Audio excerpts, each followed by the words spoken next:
Welcome in, everybody, to another edition of The Rundown. Brandon Wirth, Jack Heckman joining you here on the show. Today, baseball and softball previews here in the CSAA. We're breaking down all the teams in both divisions. And, Jack, it's that time of year. I mean, we're looking right now from our studio window. It is sunny outside, and it's time for some baseball and softball on the diamond. Yeah, hoping to get some games in this week. Should get an exciting look at some of these teams and what they have on the table this season. Yeah, it should be a great season indeed. We obviously will be looking forward to following these teams this year. And oh, by the way, if you guys traveling on spring break, welcome back to Michigan. And it looks like we've brought some weather back with us, all the Floridians. So thank you guys for doing that. Before we get started with our baseball and softball previews, big thanks to Denny's Muffler and Brakes in Big Rapids. Folks, if you need help, general auto care, as well as oil changes and more, you can call them 796-6335, Denny's Muffler and Brakes in Big Rapids. Also, big thanks to Eagle Village. If you're looking for a job that impacts the lives of youth and the next generation, you can log online to eaglevillage.org/careers.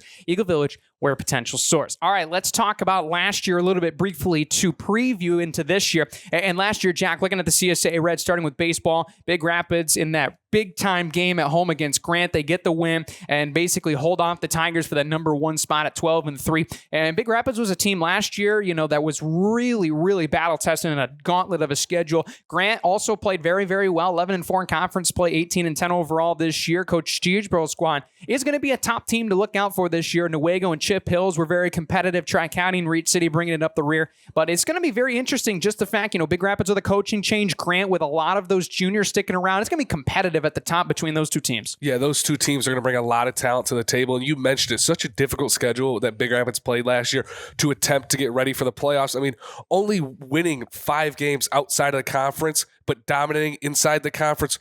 They just had great pitching inside the conference and had some really good bats to round it up. And 2 guys returning with Osaski and Lazinski. Those are 2 lethal guys in that order. Absolutely. And it's going to be interesting to watch out for the arms. You lose a guy like Ty Gielchek that went on to play college baseball. How does the top of that rotation look? And it'll be very interesting with all the bats that the Cardinals are bringing back. And same with the Tigers. I mean, you lose guys like Aiden Booth, but you bring back guys like Austin Gregg that have really mashed the baseball. Austin Tyers as well as one to watch. And so that'll be very interesting indeed. Both those guys all conference players. And looking at the CSA-Red for softball as well, the Tigers offensively were as good as any team in all of West Central Michigan. I mean, 23-9 overall, ousted their M37 rival in Newaygo, who was 17-3. Both those teams were fantastic offensively last year. Chip Hills, Big Rapids, both very competitive. Reed State Tri-County bringing up the rear, very young squads over there. But it's going to be interesting to see this rivalry once again. Both these two teams bring a lot of key pieces back, and Newaygo is certainly going to be a team to watch out for this year as the number one team to chase their rival in the Grant Tigers. Yeah, the Lions and Tigers are 2 teams at the top of the table that went back and forth. And you mentioned their offenses. Both those offenses were potent all season long. And usually you see Big Rapids and Reed City at the top. Those 2 teams were in 4th and 5th place. Those 2 teams are going to have a big bounce back year. Absolutely. And we're going to take a look especially at each team individually. We will start with Big Rapids on the baseball side. And you can actually follow along with us. You can download a digital program right now at BigRapidsDailyNews.com. You can follow along with us as we go through this program as well. So starting with Big Rapids baseball, I mean, a new skipper, right? And Coach Gary taking over. Very excited to see what he does in his first year. And he's taking over a team with a lot of talent. I mean, you guys have like Osaski, Rakoff, Kurt Wilbur behind the plate coming back, Cole Heist as well. I mean, this is going to be interesting just to see the depth of this lineup and how it's utilized. Yeah, I think it's 8 or 9 seniors on this roster. Coach Gary had success over at Gladwin, won a couple games inside the playoffs. Can't remember if they ended up winning a district title or not, but he had success at Gladwin. He looks to bring that over. I mean, but this is a lineup that did lose Isaac Zock, who was at Alpena, Ty Gielchek, who ended up committing to play at KVCC. and Caden Schuberg, those three guys, it was only three seniors, but three very key pieces from last year's team. A lot of pop in the bat, indeed. We'll see how that is replaced. Looking at the softball side for the Cardinals, also very similar. A new face as the head coach of softball in Tamara Wade. First season for her, and brings back a lot of youth, especially the Fattori sisters. You have Jalen Schuberg, who's an all-conference player last year. I mean, they're going to have a really interesting little stretch from April to early May when you got Newaygo, you got Morley Stanwood, you got Chippewa Hills basically in 2 week span. But But this is a team that really last year saw new waters for the first time, taking a big step back and only with 10 wins. But they're going to be really eager to bounce back, and especially for how open this conference may be, just to have the top of those teams losing some key pieces. I mean, this could be a year that Big Rapids, they're going to watch this program because they find ways to win. Yeah, they definitely do. And I think they got to get going right here in the middle of April. You got to get off to a hot start. There's going to be some interesting teams on this schedule, a Whitehall team and a Gladwin team. Sparta, I think, is who they opened the season with. All three of those teams prevent different issues. It's going to be interesting to see how this team can adapt and really start to go. Absolutely. Let's take a look now at Chippewa Hills and the CSAA-Red. Coach Wright, he's a Hall of Famer, right? He's going to have this group competitive. There's no doubt about it with what they have. You look at guys like Denslow, Hatter, as well as Richter. These are going to be really fun squads, and they're going to have a back-heavy schedule where they're going to be playing some big games down the stretch. Greenville, especially non-conference play. You got Newaygo later in May. But this team especially, they're a team that, you look at where they are, they can have a big presence on the mound, especially with some of those guys that I already mentioned, and they might not be the most, power-driven lineup, was actually a phrase that Coach Wright used when he was talking to me about this team, and I think it's going to be really interesting to see how the Bates pads are going to be really with the speed utilized, if they can manufacture a lot of runs that way. Yeah, you hit it right on the head. The speed that this team presents can be issues, especially against teams that struggle with pickoffs and don't have a strong arm behind the plate to throw runners out. You mentioned it. This is how they can take advantage of teams. At Ben Wright, 20th season, he knows how to win games, and some of those games are going to have to win. Reed City, Newaygo, Tri-County, all three of those opponents are going to be key for the Warriors. Absolutely. As we take a look at softball, a new head skipper for them, and Dennis Tarbill, taking over for Coach Ant Valink, who we had on the show last year, now taking over the Beale City program closer to home.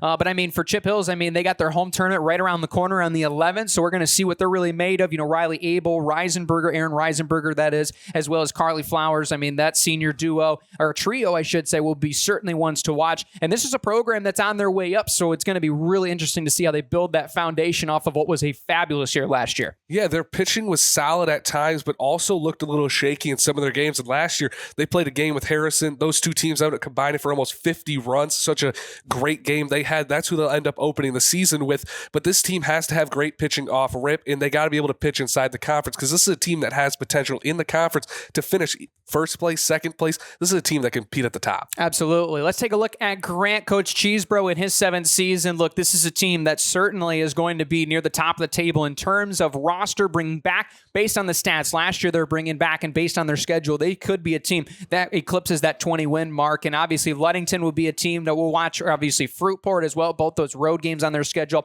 But look, you got bats in this lineup. Tyers, Greg, you mentioned Rory Fish as well as a great arm on the mound. And so this is going to be a powerful lineup. So you're looking at slugging percentage, extra base hits, and RBIs. This team has a great opportunity with the talent they have to drive in a lot of runs this year. Yeah, and another thing, too, is success in other sports tends to carry over with those athletes that know what it takes to win. This team had an amazing basketball season, but this is a team that has the highest expectations, I think, in the conference, higher than Big Rapids, and they're going to have to find ways to fulfill those expectations, and they're going to have some tests coming up. Absolutely. Let's take a look now at softball. Coach Hansen, and also her 7th season. This was a team that lost 4 seniors from last year's squad, but you still bring back, obviously, a junior in Peyton Shoemaker, freshman Logan Hansen, Addison Herman as well will be a key piece. And they're going to have some fun games, at Central Montcalm against Newaygo. Obviously, that one's going to be double circled in their calendar. They're going to be playing Allendale as well. It's not going to be a consideration of if they have the bats. I think it's going to be, can they be consistent with hitting? Because in pitching and defensively, they're good enough. But if they want to be an elite team, go past that 23-win mark, they're going to have consistent offense. So that, I think, is the top thing to watch this year with this group. Yeah, most definitely. Consistency throughout the entire roster, and they're going to be tested early. A team like Morley Stanwood, one of the best softball teams on the Division III side of things last year, a big-time test between those two teams on April 16th. An early season test can really drive the boat going forward. Absolutely. Let's take a look at their rival on M37, the Newaygo Lions. Coach Long in his 8th season. They didn't get in a lot of games last year, only 26 that we found online and chatting with Coach Long. But I think the big thing is for this team, they have a lot of athleticism, right? How is it going to translate? Defensive playmaking, base runner speed, IQ, especially in the field, I think is going to be a big key for them. They got some big-time games, later on against Grant in that game. That's going to be a home game this year against the Tigers in that rivalry game. Also got Chip Hills, Lakeview are going to be some big games for them. So they have a tough home slate this year just based on the strength of schedule, the records from last year. But it's going to be really interesting to see how that athleticism is utilized with this year's squad. Yeah, most definitely. And this is a team that was 500 last year and 8-7 inside the conference. Chip Hills is another team that you can find similarities in how they played inside the conference. Those two teams have to find consistency, and I think Newaygo and Chip Hills are the two teams that a lot of people should have their eyes on how they start the season, because that can really lead to their playoff success. Absolutely. Trevor Garbrecht, Gage Scott, two names to highlight for that group. Let's look on over to the softball side of Newaygo. Daniela Duchemin in her second season, obviously really good year last year, 17-9. All 17 wins came in conference play, so we'll see if they can pick up some non-conference wins. They're going to be going and playing Whitehall. They're going to be playing Morley, Stanwood, Kent City as well. Chloe Clark, Amaya Lathrop, as well as Gabby Arney, some names to highlight. Young pitching, I think that's something that will certainly be an interesting factor in the wins-loss category for what they lost last year. But their defense was good last year. Certainly some improvements, I think coaches can agree. And I think it's going to be very interesting to see what that lineup changes, if anything, to try to oust the Tigers for that number one spot in the conference. Yeah, this team lost a little bit, but not too much. You mentioned Clark, Lathrop, and Arnie, all three of those girls being all conference last season. This was a team that kind of, has been building towards this over the last couple of years. 15-5 and 24 inside the conference, and then 17-3 last year inside the conference. This team has the same thing with Chip Hills, potential to win the conference. Absolutely. Now let's take a look at Reed City coach Granis in his sixth season, and obviously a season of first last year, and unfortunately in the wrong direction. Their first losing season, right? And this is going to be a very interesting group. You got a lot of young guys that are obviously going to be filling holes, but you still got those seniors, right? You got Reese Dew, you got Caleb Sommers, who mashed the ball in the summer, and so he's going to be one to highlight as well. They start the season actually today, as we're recording this on Tuesday, April 7th, against Pine River. We'll see how they do in that game. They got Everett around the turn. They got Tri-County Fremont. I think it's going to be the pitching side of things. Can they really get some outs on the mound so they can take some stress and pressure off the defense? I think offensively, they have the middle of the order, but it's going to have to be those young guys around to find ways to get on base too. Yeah, they have some solid pitching, as you mentioned, and it's going to come defensively as well. They got to be sound defensively. This is a team that ended up losing a lot in 2024, and that's what led to kind of a young, shaky 2025 roster. But that game you mentioned with Ever on April 16th, that was a game that Reed City lost by 1 run last year in the district championship. So this team, they may have been 7-19, but they were really only 1 run away from a district championship. Absolutely. And looking at their counterpart, the Coyotes softball team under Coach Stieg in his 21st season, this was a 21-win swing from 2024 to 2025, 31 wins down to just 10. But hey, it was a whole new roster, right? They had low numbers already, a lot of JV players coming up. Now, just based on talking to Coach Stieg, the numbers are back more in the positive category, so they're going to have a deep lineup. Morgan Hammond, obviously, Fair State commit's going to lead that offense and defense. Starley Baumgartner as well as Audrey Thompson will be two names to highlight in their junior seasons. Obviously, Everett will be a fun team to watch them play. The Wildcats have a great program under Coach Gray. Then you got Kent City, Big Rapids later on in the year in May.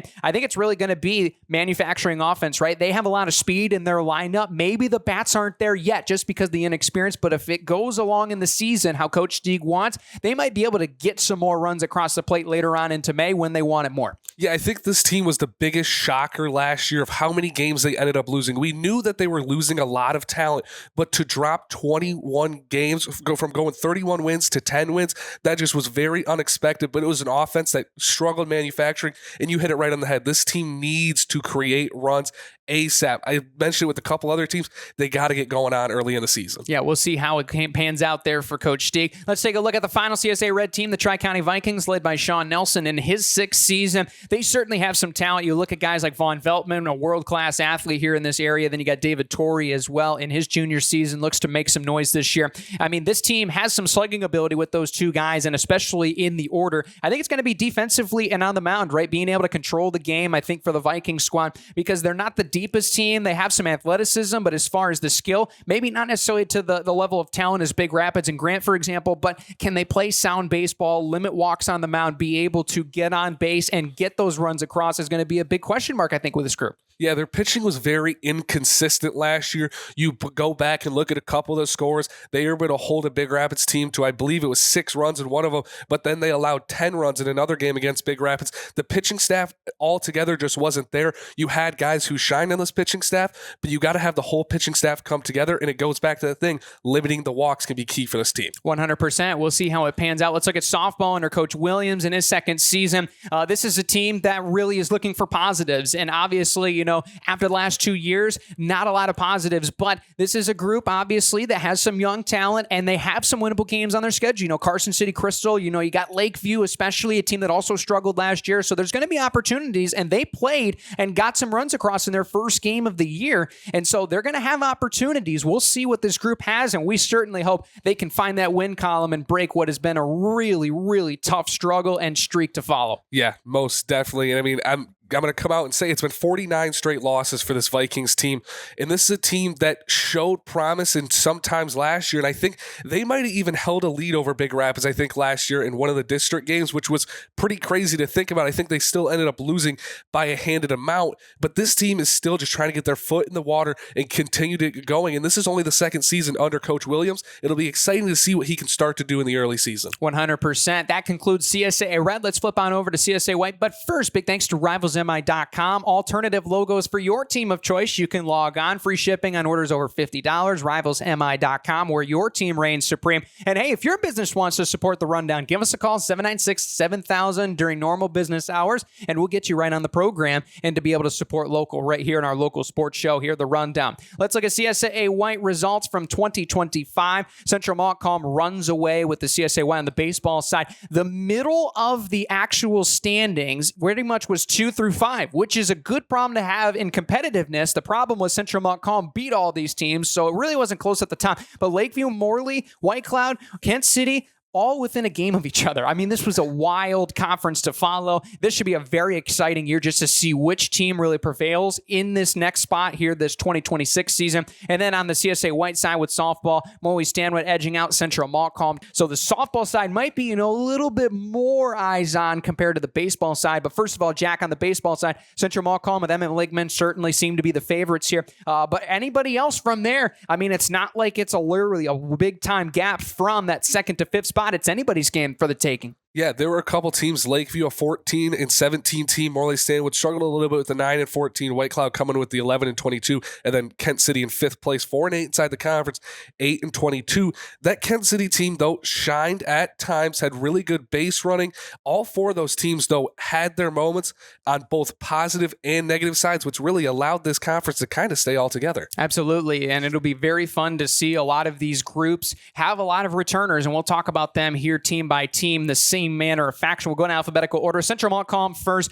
Coach Logan Bull, 20th season, right? He's a very experienced coach, has won a lot of games for this group, a district and conference title last year. And hey, let's see with some of those key pieces they lost, like Cam Bracey last year. Let's see what they have. They obviously have Ligman. They obviously have Braden Peak. We'll see what this team can do. I think it's going to be, the secondary guys. Ligman, he can get you through a game, but let's see about that second game, what pitcher steps up. And I think it's going to be the offense that will obviously be interesting to follow as well. Yeah, most definitely. You mentioned Emmett Lingman, and that's going to be really the question is what days does he pitch? When does he pitch? Because that's what all the eyes are going to be on Central Montcalm and that. But they got to figure out a way to play both games of a doubleheader because we know how good Emmett Lingman is. You mentioned it. How's the back end of that rotation? 100%. And especially, games with Beale City will be a big key and a testament to find that out. Let's look at the softball side. Coach Nicholson in his 14th season. I mean, they reached the regional semifinal last year. They played very, very well. 20 wins, 14 losses in their district. They got some big games upcoming. Morley, Newaygo obviously wants to be highlighting on the road later on in April. But you got Braylon Bunting, Becca Herkaway, Reagan Ward as well. Very talented players. And this was a very senior heavy group. Talking to Coach Nicholson, he said this has a very good leadership and cultural group. And let's see if that turns into even more wins here in 2026. Yeah, that great leadership ended up with a regional semifinal appearance. And when you hear regional in front of it, you start to draw some eyes. And that's exactly what they did. They scheduled some new opponents, but you're also going to have to compete with Morley Stanwood and Kent City inside that conference. And I'm just saying that's going to be such an exciting race this season. But this team, that senior leadership and their offensive approach was so successful for them last year. They were a young team with great leadership. And another year after that, you're going to have such a great team. Got to get that offense going early. Absolutely. Let's look at Kent City now under Coach Mead and his third season. Really have a lot of talent. They're looking to get it in the win column to show for it, but they got a lot of good games this year. I mean, this team last year, pitching-wise, defensively-wise, very solid in terms of the numbers that we saw and a lot of the scores that we saw. It's just the offense. If the offense improves, this team can be over 500, no question about it. Yeah, most definitely. They got to put 2 games together, though. I said it earlier with the team trying to get both games of a doubleheader. You got to win both of them. They had great aggressiveness on the base pass, a very speedy team.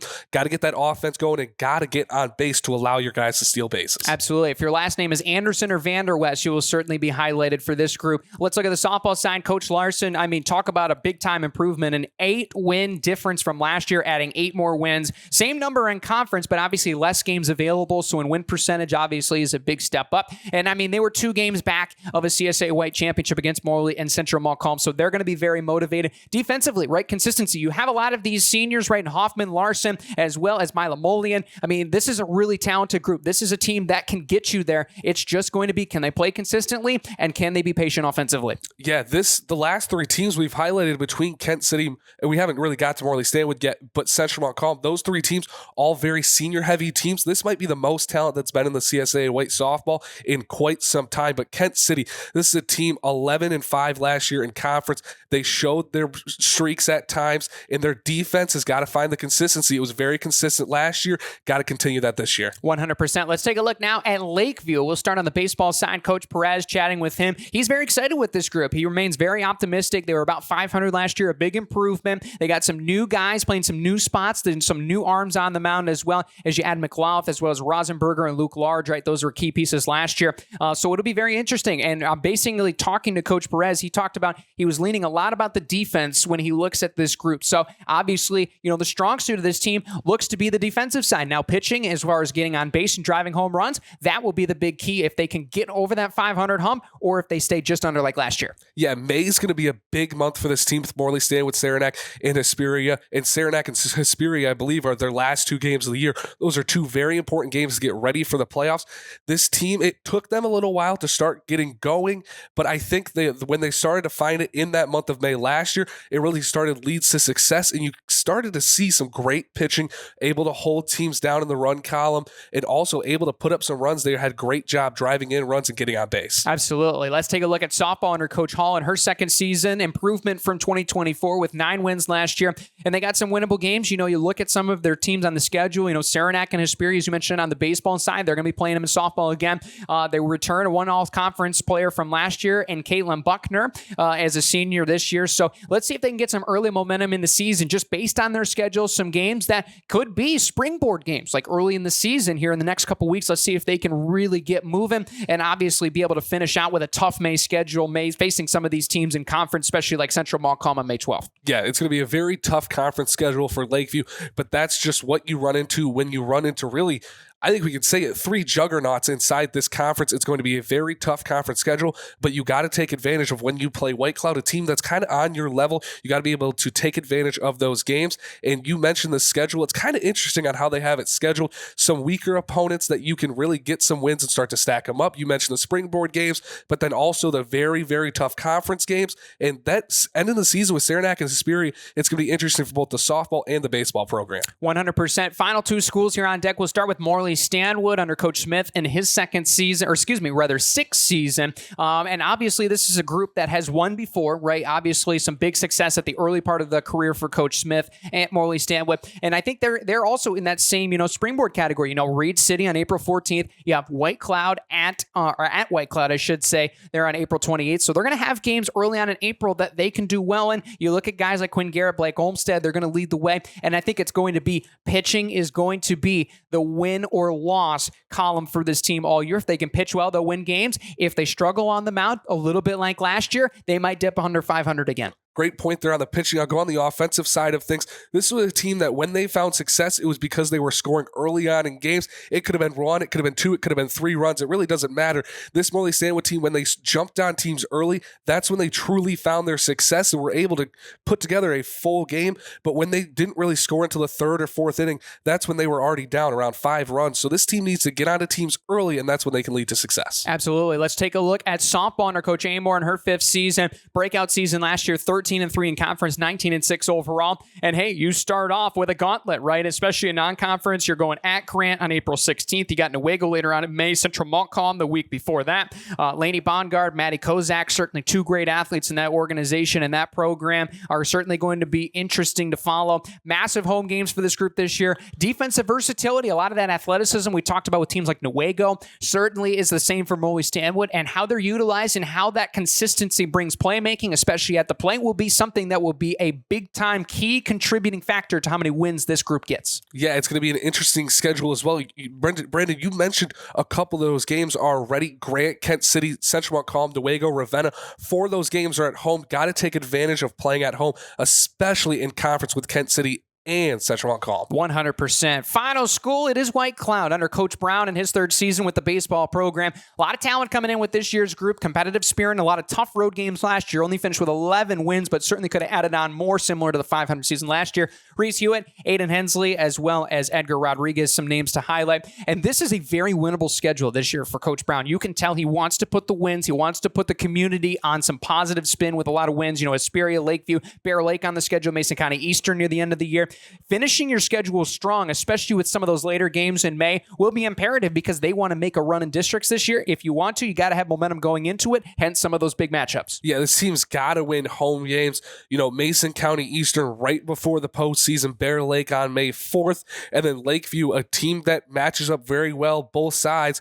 That's going to be a big-time game on April 28th. Granted, it's only in April, but that's a big-time game for both those teams on building momentum into the second half of the season. Absolutely. Let's see if pitching philosophy as well is going to be one thing. If it gets any pressure to the defense or if they can control things on the mound, we'll wait and see. Finally, for softball, Coach Dolan in her 6th season, 9 wins last year, a little bit backwards, had a tough time in the CSAA-White, but let's face it, everybody did for how good this conference was this year. Kayla Burgess, a name to highlight here this year. They have a tough start, especially in April, some away games. Shelby later on in the month will be interesting. Especially it's going to be very similar. It's going to be the pitching, I think, in the circle for this group that can really provide some big time spark. But I think they're going to have to weather a storm to start the year, but they could have a lot of momentum at the end of May going into the district playoffs, similar to the baseball team. Yeah, most definitely is a team that improved their pitching and got better on that side of things. Like you mentioned, this schedule, again, this is another team that's playing a schedule that can be favorable for them, but can also be unfavorable because some of those teams you're playing, a Tri-County team,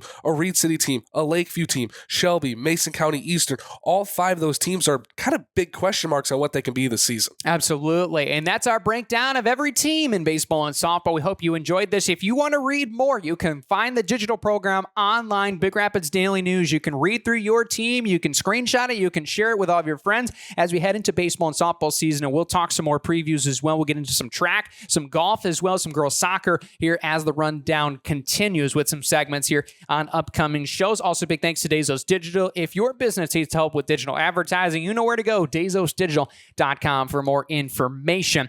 Jack, that's going to conclude it. But first of all, if you're a Wolverines fan, hey, happy week to you. And if you're a Tigers fan as well, let's get the bats going. Hey, what do you say? Yeah, definitely. They need to definitely. It's got to find somebody to get going. And McGonagall's had such an incredible start to the season. Ooh, I think his jersey sales are about to skyrocket after the week that he's had. But thank you guys so much for tuning in. Subscribe so you don't miss out on the next show. And we'll talk to you later on the rundown here on Big Rapids Daily News and News Radio WBRN.